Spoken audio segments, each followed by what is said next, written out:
here collapsing too often. I'm forgetting about the body mounts that are an issue, the suspension that could be an issue, the front diff, the exhaust pipe.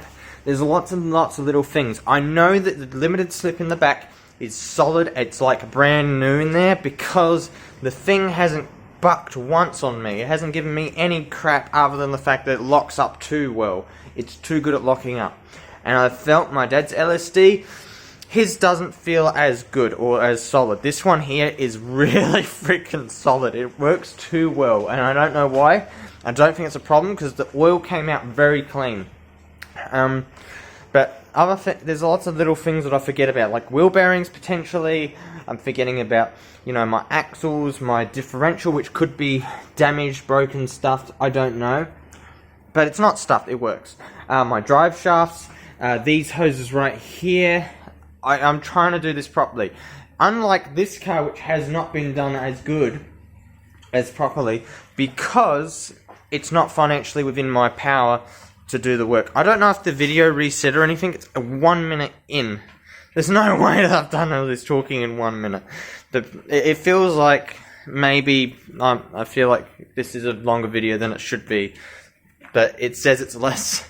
I don't know if this restarted. I seriously don't know. But with the Project Triton, everything's going to be done as well as it possibly can. There's even a little detail in this door. I don't have a key. Oh yeah, and another thing, if I can afford it, what I want to do is I want to get the original keys. I'm going to keep the locks that I have for this car, but I want to get an original key and lock set for the car. So then the key is compatible with all the locks in the doors. That it all works. And then if I have problems, I can get a key set, and then they can just, you know, put new pieces in, and locksmith can fix all the locks in the doors and stuff properly. But a small detail missing is the damper is missing here on this door. There's one here. They're called dampers, and because this one's missing, I don't know where it's gone. I'm going to be ordering some of those. I'm going to be ordering what I need to. I'm going to fix the cab up, getting it body, panel beaded, welded, fixed in every way, shape and form that I possibly can have it fixed. Any small details are the things I'm primarily going to focus on. Like the grille, I'm going to fix where this bull bar is because it's slightly, it needs a bit of a spacer plate. The bull bar needs to come out forward a bit more, and there's plenty of room to do that with the Rhino racks because of all this space here, and it won't collide here, so it should be fine to come out a little bit more. So I'll put a spacer plate in there or something to bring out the bull bar. Now there's all these little small details. There's lots of small details in this to bring it out further. So it's going to come out. I'm going to bring the bull bar out. It's going to come out this way some more. It's going to be straightened. It's going to look as neat and tidy as possible. This bull bar is going to get repainted yet again, but with some decent paint, because this paint is shit. It scratches up too easy. It washes away. It's not really that good. Also, rust forms under it as well. There's a lot of little details that I'm going to be working on with this. Any oil leaks are going to get solved as soon as possible. The front calipers, I know there was the seals that I didn't do properly in the front calipers, so I might actually do them again, sort of. Because my oil levels in my brakes shouldn't be going down, but they are slowly going down. It's not like significant. They shouldn't go down at all if I did it properly, but I didn't, unfortunately. Wiring, if there's any issues or glitches or iffy-uffies with the wiring, like this is a plug and it's literally missing the other end, this wiring feels a bit crappy, then I'm going to get that working. I want to get that light working so I know when I need to stop operating this vehicle because there's water in the system or something. The battery mount is another small detail. The body cracking up here is another small detail. The air conditioning is another small detail. There's also a plate missing in here. That's another detail, but I don't know what the right one is there. And I don't know if I've picked the right one out that I'm going to potentially order and utilize on this, because there's all these small details that I'm just not noticing that I need to address if I want to get this all in spec and all right. So, any of these hoses I need to do right. Anything that leaks oil I need to do right. Anything that sort of looks damaged or cracked up or whatever, it needs to be done right. I think I'm going to leave the wiring loom here alone because this is brand new wiring loom there essentially. And different plugs though, that's the only exception. So it might be able to restore it back to the original, what it was, getting the plugs and stuff, if it's even possible to buy the wiring loom and the plugs, I could do that. But the thing is, it doesn't need to be original anymore, like 100% original. That is okay as it is. That wiring loom anyway, there. Brake master cylinder, it still works. It's losing a little bit of oil according to what I can see there. It's also very dirty, and depending on the condition of it, it's going to either break or it's going to keep going. I don't think it's broken. I think it's working really, really well compared to the original one, which just let go and just couldn't clutch. But it's dirty. It's horrible, but it works. Then there's this. There's lots of little details. Even the brake lines are something that I might consider because the hoses for the brake lines haven't been done. One reason why I'll have the potential ability to fix up the calipers, the lines going to the back of the vehicle are sort of hit with like stones or something, and the brakes to me in this do not feel like they should. Like, people tell me that they work fine, brakes are perfect, they're beautiful, mwah. But the brake pedal is not as hard as I'd expect it to be when the car's not operating. Like, it doesn't feel like it's responding like it should. So I'm wanting to address all my little tiny concerns. Heck, even these panels back here, these, tray doors, even these lamps with the crack here, and the dirtiness, and if there's cracks in here. Any little details of what I want to go over and get straight. I want to make this as nice and neat and tidy as possible. I want to fix it all up and make it safe, reliable, beautiful. So it stands out to people that it looks great. And if there's any potential modifications that can be made to the Rhino rack, I call it the Rhino rack because it looks like it's got two horns, but Rhinos only have one horn. But I call it Rhino rack because it is a Rhino rack, okay? To me, it is a Rhino. If there's any improvements that I can make to this to attach it to that, I want to do it. But there's a catch-20. The engineering behind this, I will need to, if I want to remove the bar that goes between the front here and the middle, I need someone who's an engineer to go over it and double check. Like, what weight do I expect to potentially put on the top? Max is 500 kilos. That's across all of them, but any one should be able to hold and handle 500 kilos of load with, protection forces, fluctuating and bending and moving things. I want to get the stance right, but the stance is right. It's just the tires are crappy on this. So that feels good. The stance feels right. The vinyl wrap is gonna go. Any small clip details, like there's a clip broken in there. Listen to that. Oh, you know what this is from? This is from the roof. Freaking, I'm going to leave it there. I'm going to leave it there because I didn't knock that down. That's from literally up there. The roof is falling apart. But the small details, I'm even going to make sure that this is all put into spec. Everything lines up the details wise because I want to do everything right. This is a Triton MJ 1995. It says it's a 5-seater. There's 2 seats in this. This is not a 5-seater. So when I go to Mitsubishi's with this eventually, I'm going to get them straighten out some details. I'll either tow it there or when it's driving, take it there. And if I need the new plates, I'll get new plates for it. I'll literally have them stamp it up. I'll literally take it to the reg department and have it say, hey, this is the details on my car. This is actually what it officially is. If I have to take it to Regency, I want it to be ready to go to Regency. Because if I get the safety certificate, that just increases the value of my car exponentially. If I can get a new one of those pipes, I'll get a new one of those pipes. And if I can do better than just getting a brand new one, maybe one that can handle a lot more suction, then that'd be good. That is designed to handle the suction, so it doesn't compress and you lose power and stuff. Because as your turbo is spooling, it's sucking in that pipe a little bit. Very minutely, and does affect flow, but it's not really a huge impact. There's also the dampers for the hood here. There's the support rod, and then there is the bushing for the rod. I think they call it the hood rod. and it's just this thing here is broken and missing completely, so I want to fix all these little details up. I'm not going to potentially replace these because they're intact and they're still here, but I am going to paint this. I am going to make it as best as I can. Might even get new lights because they always seem to crack there, and I can get brand new lights for this. It's just so many little details. But also, there's going to be modifications made on purpose, intentionally, because I don't want people to steal my car. With all the work that I'm putting into this, I don't want to be stealable. So engineering-wise, I'm going to be looking for ways to make it harder, or if not impossible for them to steal. I'm going to be making it so that I can't lose this vehicle without a fight. Okay? And it's going to be a thing of looking after my vehicle, because how much passion is in this vehicle. If someone is just steal it, it will break. It breaks people when things get stolen. Someone drilled a hole in here ages ago, and I didn't even notice that. Oh, that's not good. Who knows how much water's in there and rusting it out? Unless there's a hollow in there, but I don't think there's a hollow.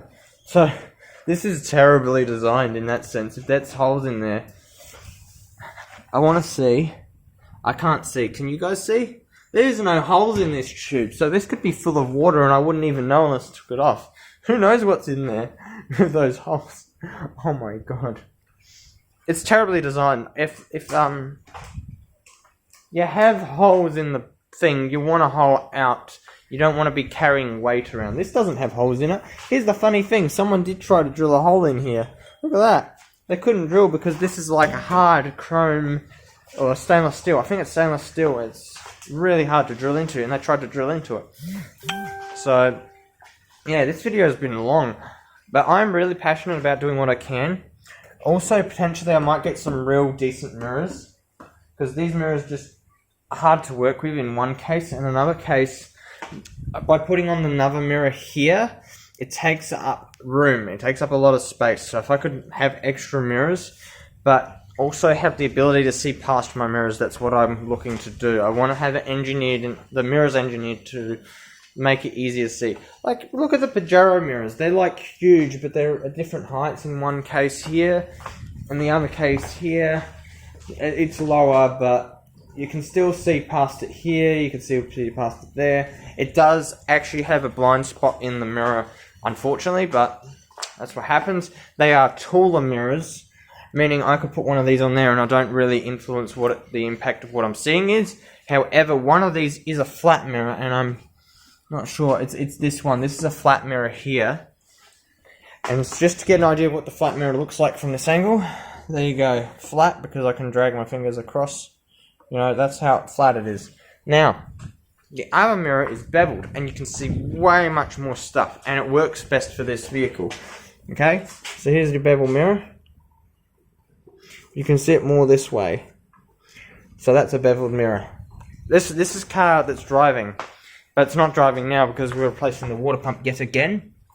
Ordered a new water pump, ordered some hoses. The hoses are going with my car, the pump's going with my car, but Dad's taking my pump off of me. It's only costing me an extra $9 because I made my dad pay $100 for my work. My man, Dad, you can have the water pump, but I want $100. So he's paying for the water pump, and I'm getting a little bonus out of it because I had the water pump on hand. The same pump is $100 marked up, so I'm making a $30 out of the deal from having a water pump on hand, or maybe less than $30. It's not $30. I reckon it's more like $15 roughly. So I've made $15 out of the deal, but I've spent an extra $10 of that $15 I made to get hoses. I haven't got all the hoses. I need 3 more hoses.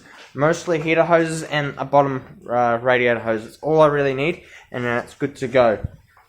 But I want to do it as good as I can. I've now also got the opportunity to go to Mitsubishi's and see if I can get between 1 or 2 OEM turbos that come with the Triton or the Pajero. I'm not sure, but I'm going to see with Mitsubishi's to see if I can get the right turbo to suit either of the manifolds. And I'm pretty sure I want to go with the other turbo just because it's it won't be OEM to this vehicle, but it'll be OEM to another vehicle, and I want to get that added. I want to get all the details. Mitsubishi, I'm going to take it to Mitsubishi, get them to do fine details that I'm not going to waste my time on. And if they can't get parts, I want the part numbers. So they're going to replace what they can with all the genuine part numbers. They're going to replace stuff. Then, when they say, hey, we can't get this part, we don't have this part, that part, I want them to write it down, tell me what they need, or what the car needs. Then I'm going to go my way to go and find those parts, order them in, and put them on this car. And I'm going to get Mitsubishi themselves to say that, yeah, this can pass a Regency examination. I'm going to get engineers to also say it's going to pass Regency, because if this can go through Regency and pass, that safety certificate will make this thing worth something to me. And it'll be worth something to everyone else who sees it, because no one will believe that this is an old bomb in some ways that's going to pass Regency. Like, I'm passionate about this car because it's done me really well. This sounds great. It feels great. It's very responsive as a vehicle. There are modifications I still want to make to this. Experimentation that I want to do. I want to see if I can make this a bit more environmentally friendly if I can afford it. If I can make it more environmentally friendly while increasing performance and all the other stuff, I want to try and do that. So we already know technology that I can use. We already know that I want some reliability out of this, so I gotta have goals for this. So I want reliability. I want to improve its emissions. So I want to reduce its emissions. So this will take some engineering, but I want it to be reliable as well and not require so much servicing. So the question is, how can I achieve everything I want to achieve without, sacrificing reliability? So I know these cars have a 100,000 kilometer service that they require every time. It's the most expensive one, apparently. I know that they build up with carbon on the intakes and exhaust valves around that point, and they walnut blast the injectors, the valves, to clean them up in some cases, or soda blast them or something. But I don't think mine will ever get really to that point, because I'm going to look after it as best as I can. I don't know if it will ever get to that point. I don't know. I don't know the details.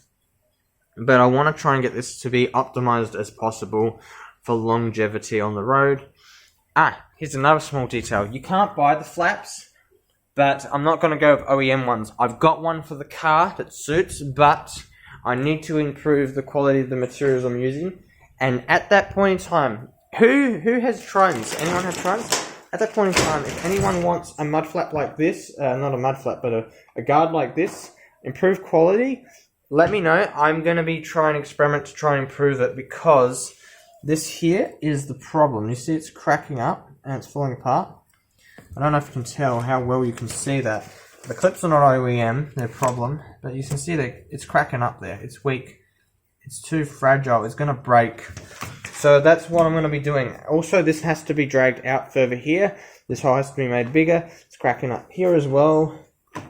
The rubber might be quality enough. I don't know. Also here. So I'm going to try and make improvements. I'm saying so a lot. I'm going to try and make improvements to this flap that I've made. Getting a thicker rubber or more quality rubber that's also wider. I'm going to make a couple of these.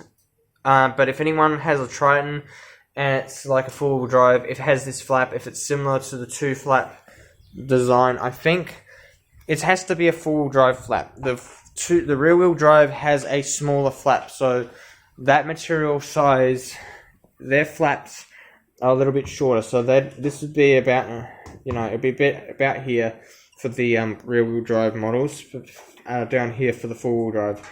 That's the major difference between the two. So I could potentially make up the blanks, because another thing, I didn't point this out. These pinholes do line up to the rear-wheel drive models from what I can recall. Sorry, not that hole, but, the pinholes where you put your plugs, they suit it. I would try to supply the pins, OEM brand new pins, with the flap for longevity reasons. But I'd try to make it a blank for the four-wheel drive, and then cut out what I need for the rear-wheel drive if it needs to be for rear-wheel drive. If people wanted them. Brand new. One flap sort of design, and it's a set. That cost me probably about $60 to put together as it is for the set. The clips, however, I'm going to make my exception. The fact that this is costing me $60 is not going to be the official price, because these pins here are not OEM. They do not suit the flap very well. They don't plug in properly, so they do fall out and you could lose your flap. So I would not trust this clip, and I wouldn't sell you the clip. So the material cost itself for the 2 flaps, I think there was some extra, was around $30. The clips themselves for the packets of like 3, 4, 5, 10 or something, I can't remember how many I bought, were about $5 each, maybe, or maybe even more. And then what else was the cost factor in this? I don't even remember what else was the cost factor.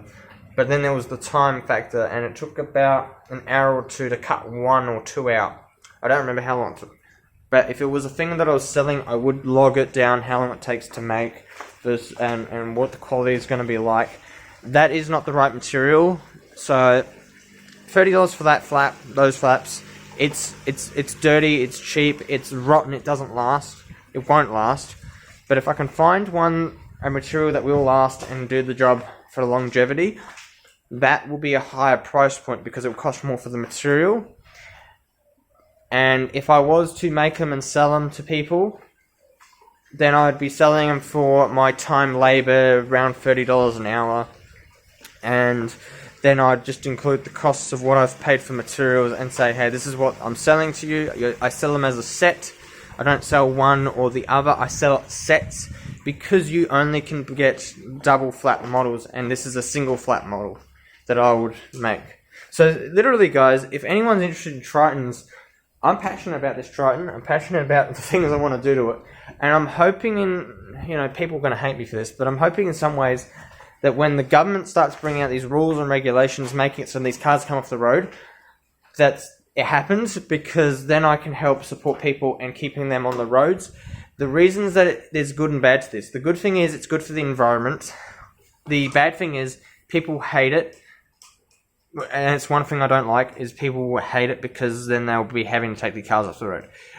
If there is a proven way to keep your car on the road, if there is a way to create business around keeping these cars on the road, as well as, make it so you can drive it and it's more efficient, it's more environmentally friendly, then I'm getting lost with my train of thought here. But by having been able to create work for the government doing this potential thing in the future of forcing these cars to come off the road because they don't meet emission standards of today, that's a good thing for the environment. People's pockets, not so much, because then they have to fork out money to get another car, which sucks. But if they like their car enough, then they will be like, hey, can we modify this to get it to emission standards? And if we have a proven way to do that, then I can say, yes, we can definitely organize this to be updated to meet emission standards of today, and you can keep the car on the road. One reason I really want to support this platform, the major reason I want to, is because it is reliable, and it's going to be something that if it could be a good investment, it could be a bad investment, I can't tell for certain, but there could be a day when all these other cars are going to get destroyed by just one event happening. And that event could be, that solar flare they're talking about. And that will devalue every other single car on the road, but bring up the value of these old bombs. If it happens, there is no chance it's like, hey, it is going to happen. They're just speculations and theories that it could happen, because it did happen like 100 years ago, I think it would have been. I don't even know when it did, but it took out a lot of something in America, the solar event. It took out power lines, it took out telephones. Anyone who picked up the phone got electrocuted, apparently, because the power in the lines and power in the metals and stuff, it just was sitting there and it took out parts.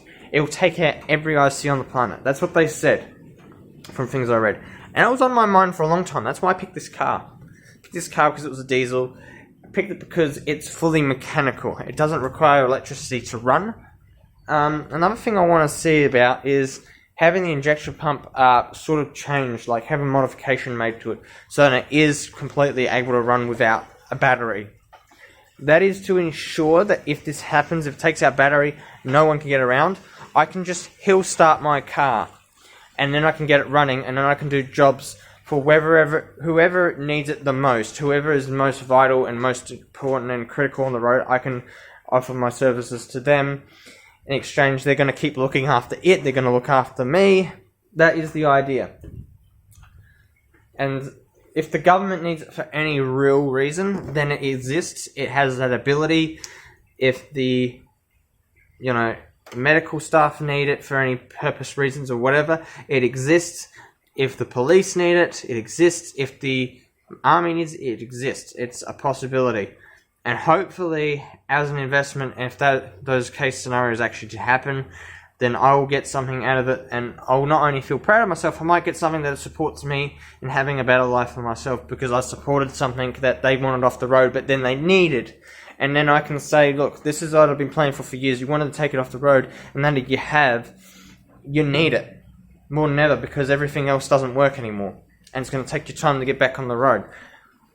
Heritage, vintage, I say is an important part of our history. I don't think we should destroy everything that's old. I think we need some backup plan to get back to the future if anything collapsed, anything failed. We can't be just melting down all of our heritage. It's important. It's old, but it's important. It's critical in the event of something really catastrophic happening. And we need to protect that heritage, or we'll have a hard time getting back to where the present is.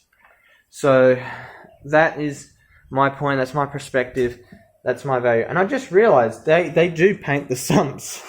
So my dad wasn't kidding when he said, hey, they paint things and then you put sealant on it and the paint shouldn't have failed. But as I said to Dad, this is like a powder coat. This is like a powder coat or some really stupid strong paint that they do overspray. Yeah, there's overspray in the sun. I'm going to clean it up. But they do overspray, they do paint those surfaces, and it does stuff up parts sometimes. But I digress. It's an important part of our heritage, important part of our history. I feel like we need to protect it. Like if something exists that's old enough that it got us to where we are today, we need to keep it alive, but we don't need to use it. But we need to know how to use it in the event that we get forced back in time, that we get stuck in a time where we're going to be, having to relearn everything old school. Because old school is still the reason we're in the new school. That is my perspective, that is my position on the matter. So that is why, if the government even ever listens, if anyone ever listens, I want them to understand why I want to do what I want to do. And why I want to do things right, and why I'm like I am with this car. It doesn't mean I wouldn't buy a new car. I personally would say, for the time being, I want to drive this car. I want to use this car. I want to drive it. I want to put it in the best condition it can possibly be in to make it last as long as possible. But on top of that, I do want to buy a brand new car. The reason being, this platform is not as heavily supported as it once was. It's not environmentally friendly as it should be. And if something goes wrong, if I have an accident in this, it's going to be written off. If anything happens to it, it's going to be useless. My investment will go down the toilet, in the sense that I'm saving and preparing for a worst case scenario. So I want to look after this and keep it as like one of those vintage things that, I can have it for 100 years and then it can be passed on. And when something happens, I can say, hey, I was in the past. I presented this opportunity for the future to keep ahead of things. And it exists. And if they need it, here it is. The opportunity that someone's going to need one day. There's no guarantees that anything's going to happen. I could be just mumbling and bumbling about nothing happening, but it is a thing I really think about. Even though I don't always think about it, it's one of the reasons. That investment is in this, thinking about the future. But my investment in myself is in the present. I want to make money, I want to buy my own place and make it so that it doesn't cost me money to live there. Because I'm looking after myself there. But with this, I'm looking after not just myself, but I'm looking after people, present, future, and heritage. I'm looking after a lot of aspects by doing support for that platform. I hope people understand that it's not cruel what I'm doing. I actually feel like what I'm doing is the right thing. That if I can make this emissions friendly, then at least it's a thing that gets it across the line and makes it last longer. Next problem with this is, though, when oils become a thing of the past and they say, nope, we don't need oil anymore. Nope, we don't need this, that. Then that's going to be an issue with keeping this thing going. Because these things are important to some extent, but burning oil is not good for the environment. And the more oil we burn, the less we have of in the future. So we need renewables. Yes. We need ways of staying in the front without falling behind. And if we do fall behind, we need a way to recover and get back to the front again. Because if we go too far back from a bad event happening, then it's going to take a very long time for us to recover. So this is a part of a plan that helps recover. And that is why I love my car. It is a really awesome tool that, if used responsibly, if it looked after well, and if the event actually happens, this thing can get used back on track. It can get across the market. And it's only one piece of equipment that might be needed. They might need more of these. Pajero. It's a similar platform. Problem is, the parts are not compatible. Making them as compatible as possible between each other is going to make a hell of a difference. If I can convert this and make this the same as that, it will have the same power, same parts, same everything it needs in order to, just focus on one thing and get it across that mark again. And that is why support for things is critical. So supporting one thing instead of two things makes a huge difference. It's a variety of change that will give opportunity to, focus half your time on this without half focusing on that. Focus all your time on this, and it will get you over that mark. It will get you over that line. I'm not the smartest person in the world. It is a very basic idea. It's a very basic plan.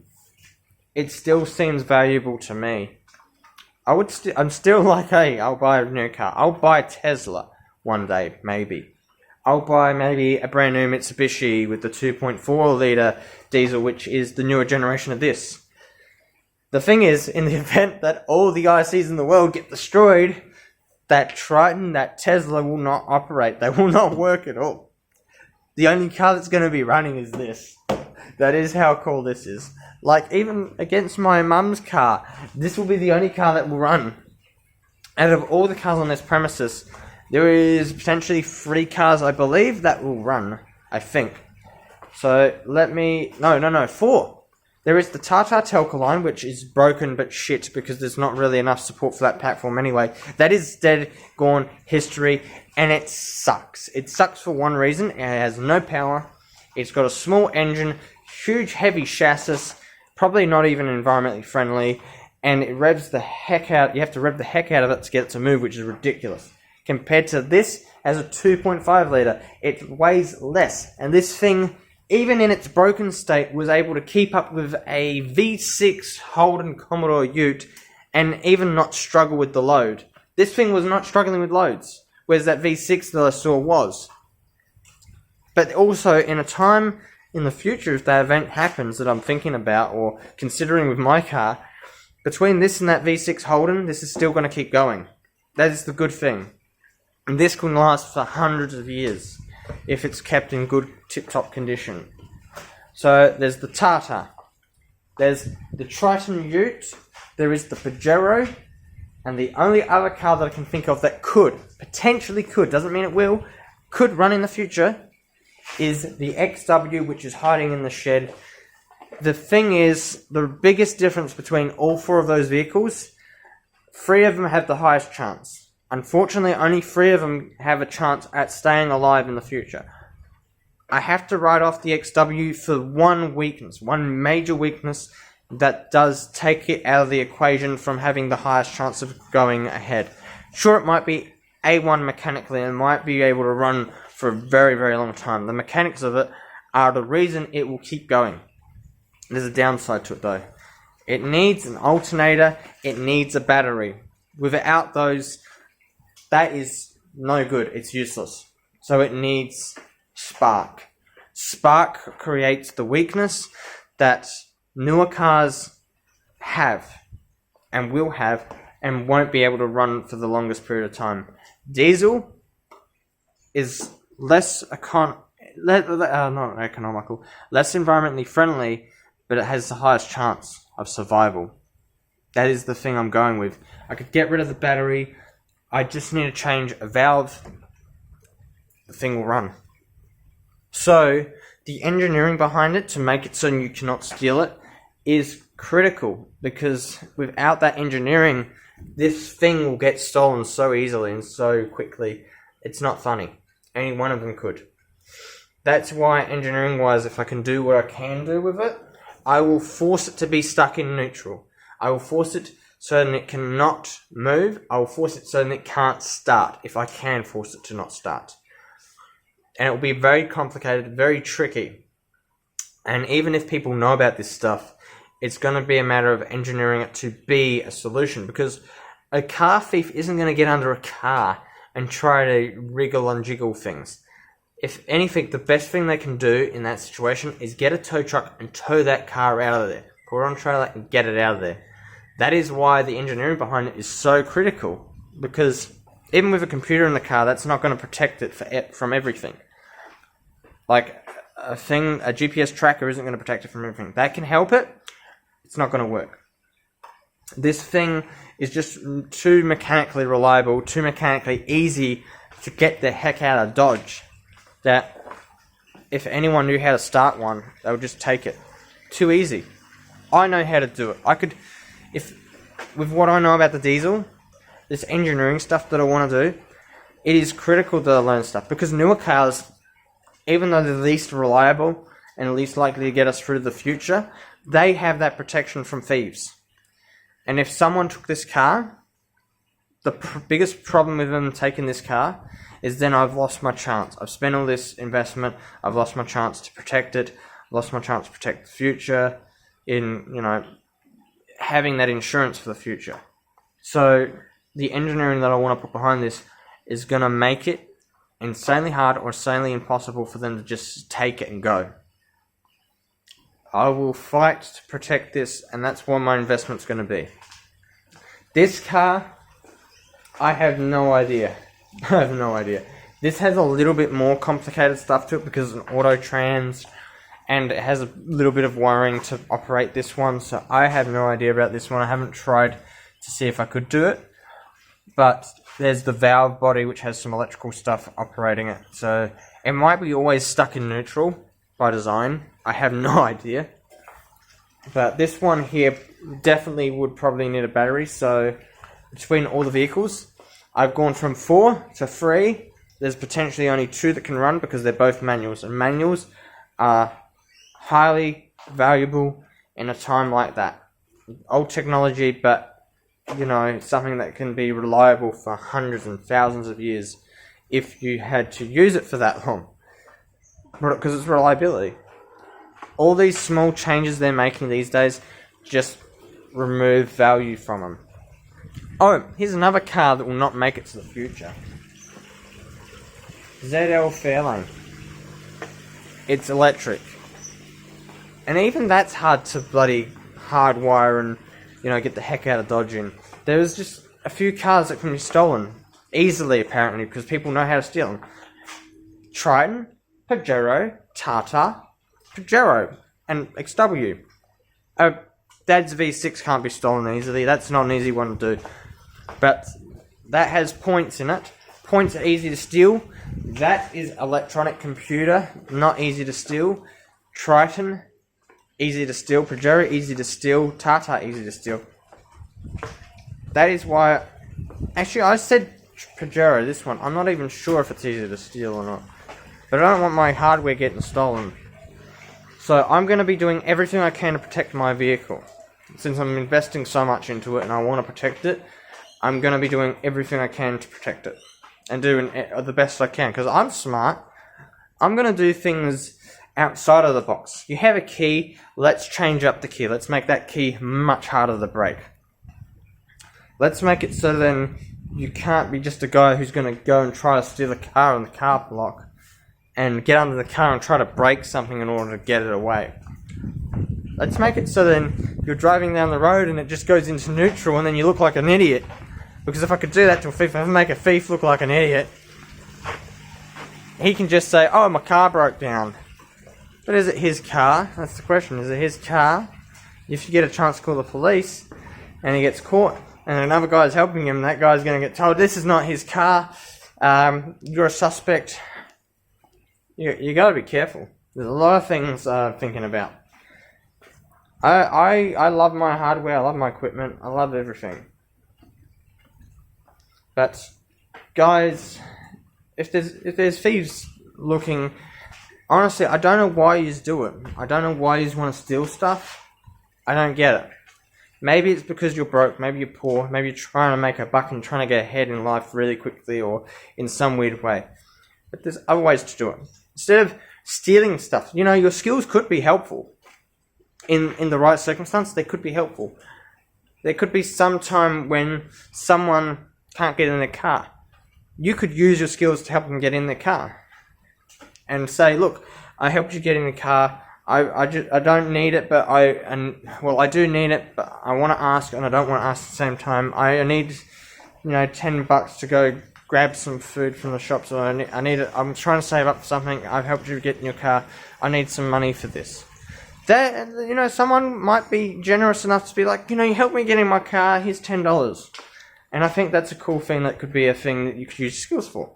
They're not useless skills, they're actually pretty valuable. They're valuable in the sense that, hey, when someone's key barrel is broken completely, you can probably hotwire their car with their permission. And then the owner, look, I help you hotwire your car, and I'm trying to, make a living too.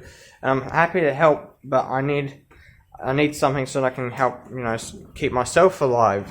I'm either, be, serious people. Say if you're homeless or not. Say, look, I have my own place, but I can't afford the bills. It's really hard these days. Do you have a spare, $10-20 for me helping you get your car going?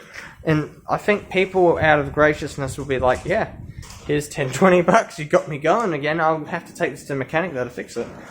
Maybe out of that, in that position, you can say, look, if you want, I can probably fix this stuff for you. Instead of being a thief that steals stuff, use those skills to fix things temporarily that you can get work to you to make a little bit more money. So then you can say, hey, here you go, it's fixed. And your key should work, this should work, that should work, and you're good to go. That's the way I see those skills being valuable. There is going to be a day when I don't even have tools or equipment to do this stuff.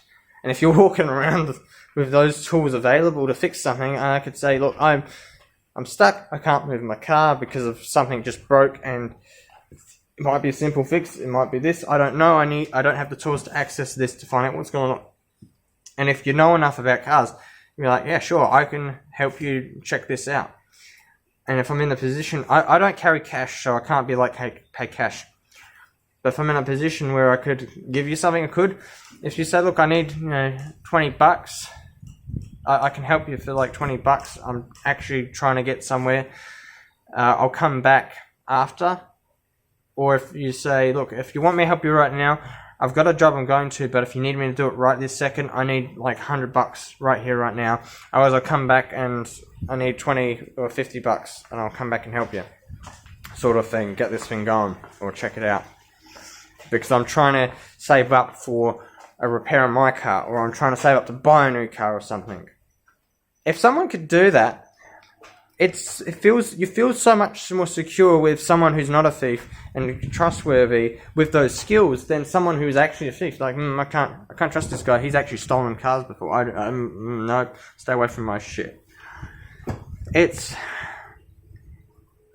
a good way to think about things. Not necessarily you feel secure all the time. You're going to have times where it's like, no, that's not okay. Those skills are bad. But there are times when those skills are going to be valuable to someone. I bet you there's someone out there who's the good thief. There is a lot of bad thieves out there that steal for the wrong reasons. Like from the banks. They try to steal from the banks. Here's something they don't realise, if they don't think about. Yes, banks are money hungry in some cases. There are banks that are not money hungry.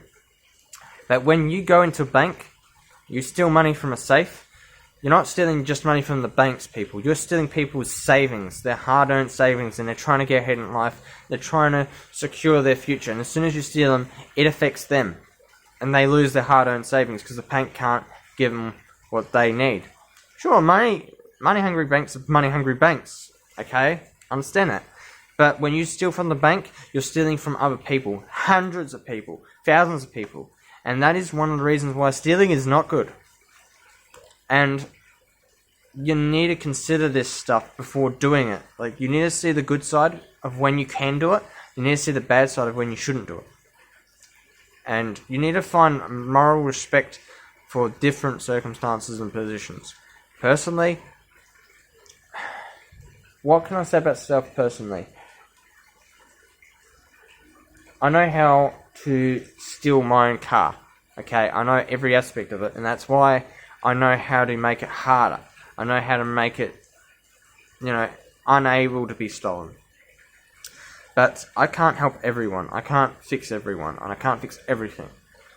But I'm trying to make my point because I really don't want someone to steal my hard work that I've spent so much time on, that I'm willing to spend so much for, to get it reliable and going and to help me get ahead in life. I've had a good probably decade of my life not working and not been earning any money, and now if someone stole that from me, I've just lost that 10 years that I've spent trying to build this and building this and getting to this point.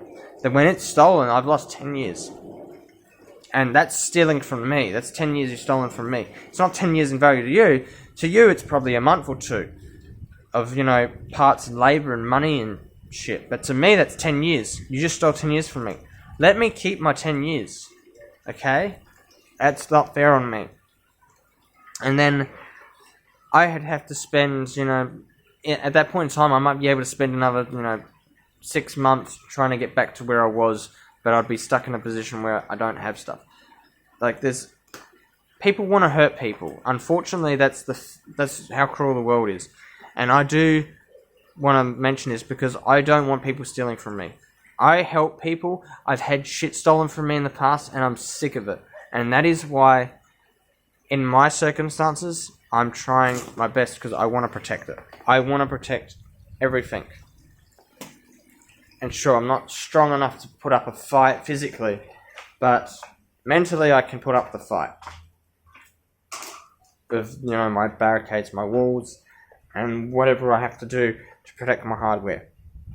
So, if a thief can understand that this took me 10 years to get to where I am now with this car, getting a car, and getting it going, and they know some history, maybe they can understand why I don't want them. I want them to consider not stealing it. Or trying to target me. I don't want to be targeted because I've spent so much time and effort, and I've been trying to help other people. And I've helped people, but they just steal from me.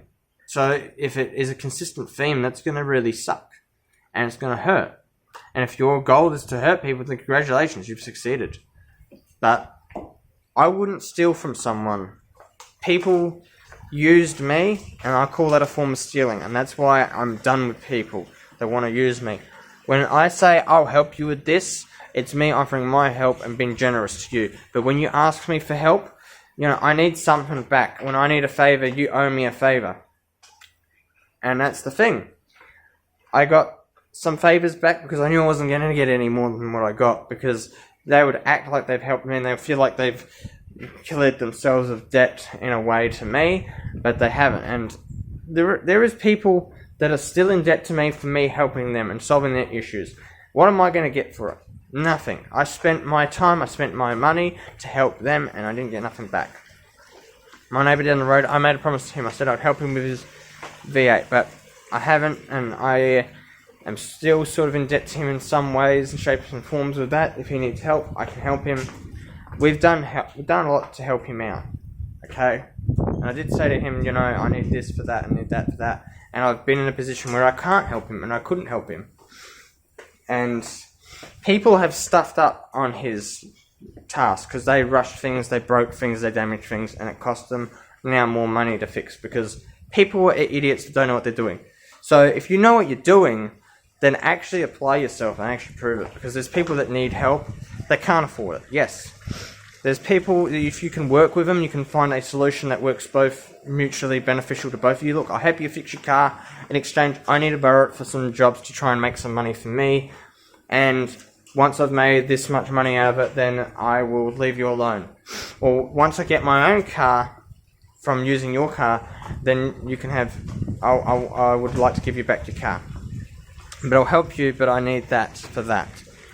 But if they're in a position where they need a car, look, I need to negotiate with you in some ways. I'll help you with this. I need you to help me pay for my car. And once you help me pay for my car, then I'll help pay you back what I owe you for helping me get my car.